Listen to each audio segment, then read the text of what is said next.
2011 সালে সংসদ ভবনের সামনে পুলিশের লাঠিপেটায় আহত হওয়ার ঘটনায় মামলা করেছেন বিএনপি নেতা জয়নুল আবেদিন ফারুক।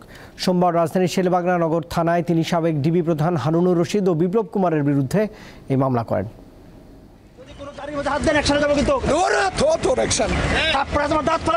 সংবিধান সংশোধন করে নির্দলীয় তত্ত্বাবধায়ক সরকারের দাবিতে 2011 সালের 6 জুলাই হরতাল ডেকেছিল বিএনপি। সংসদ ভবনের সামনে বিএনপির সংসদ সদস্যদের নিয়ে মিছিলের চেষ্টা করেন তৎকালীন বিরোধী দলীয় চিফ হুইপ জয়নুল আবেদিন ফারুক। এ সময় পুলিশের সঙ্গে কথা কাটাকাটি থেকে বেধড়ক পিটুনির শিকার হন তিনি।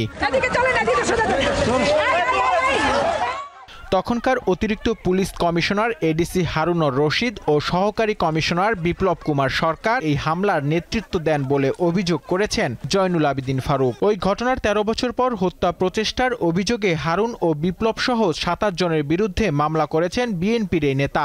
সোমবার দুপুরে শেরেবাংলা নগর থানায় গিয়ে তিনি মামলা করেন। এরকম নির্মম আঘাত, নির্মম অত্যাচার আমি আর কোনোদিনও কোনো স্বৈরাচার সরকার করেছে কিনা দেখিনি। হারুন, বিপ্লব সহ অসংখ্য যারা সহযোগী ছিল সবার নাম উল্লেখ করে আমরা হত্যা মামলা করেছি, হত্যা প্রচেষ্টার মামলা। এই মামলা গ্রহণ করেছেন, মামলা তারিখ আমার লয়ারের কাছে আছে। Thank you very much. আমি একজনই বাদী, আমার সহকর্মীরা সব সাক্ষী। পুলিশের হামলার সময় লক্ষ্মীপুর 4 আসনের তৎকালীন সংসদ সদস্য এবিএম আশরাফুদ্দিন নিজাম ঘটনাস্থলে উপস্থিত ছিলেন। তিনি থানায় মামলা দায়ের করতে গেলে তা গ্রহণ করেনি পুলিশ। পরে আদালতে গেলে হামলার ঘটনার আইনগত ব্যবস্থা নেওয়ার নির্দেশ দিয়েছিল আদালত। নূর আলম, দীপ্ত সংবাদ, ঢাকা।